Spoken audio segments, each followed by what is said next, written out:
So last week we went over wrist rides. We're going to do intro to leg riding today, and it's going to go well kind of with what we did last week. So just a quick refresher. Last week, turtle. So last week we worked on getting 2-on-1 on this hand, pulling this wrist in and flattening him out, right? We hit this hip, get him flat, and then from here we go to work. So that's an upper body control, right? That's how we control the upper body. This week we're focusing on the lower body. There's going to be 4 major ways we control the legs. We can ride the legs, split the legs, shelf the legs, or turk the legs. This week we're going to go over riding and splitting. Next week we'll go over turking and shelving. So a lot of this, if you watch MMA, a lot of this is going to look familiar because this is going to be controls you see a lot more in MMA necessarily than jiu-jitsu. So if he just gets on his side, the leg ride you guys are probably most familiar with is going to be a leg drag, right? We've all done a pass here. We end up in this position. So the thing in jiu-jitsu is I need points, right? So I transition this to side control. But if I go to side control, how many escapes you got from here? Exactly, right? He's probably got 3 or 4 escapes he can go to that immediately, as soon as I go to side control, it's going to be a problem. And even if I get to, like I connect my knee and my elbow here in side control, and I got a good cross face, I might have good control, but as soon as I try to start doing something, right, he's going to start moving. And that creates the problem of how do I maintain control and still attack? If I have him in this leg drag position,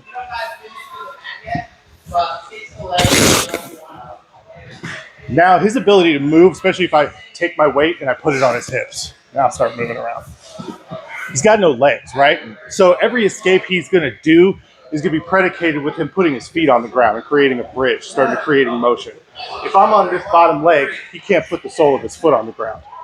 This sole doesn't really do much, right?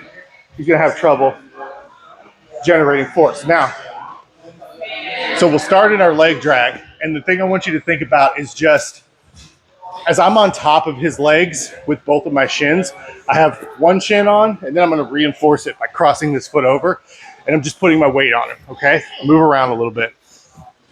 It's tough, right? It's real tough here to have to create any kind of motion, momentum, anything.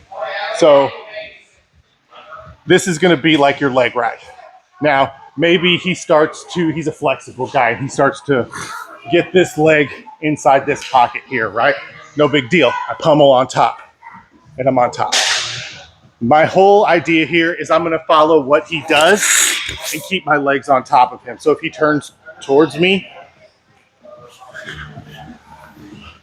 instead of climbing to a mount where, again, how many escapes you got from here? Right? Bridge, knee, elbow, he's got all that. I'm going to come back down, and my shins go just above the knee. Now start to move around. Nothing. He ain't going nowhere, right? And then if he wants to try to turn to do a knee elbow, I just block his head, right? If he tries to turn this way, block his head, right? Now I've got great control. I can go on my terms. Another good example of this is like if I'm in mount and he goes to collect that 3/4 ankle type thing, he gets to his elbow right here. I can try to maybe go truck or something, but then I'm taking my weight off of him, right? Or I could just maybe go backwards a little bit. And instead of going for a truck, I'm just going to sit on his legs and get my chest in. Maybe I'll pull him in for a crossface, but I'm not necessarily trying to pass yet. I'm just trying to ride him. So now we're here.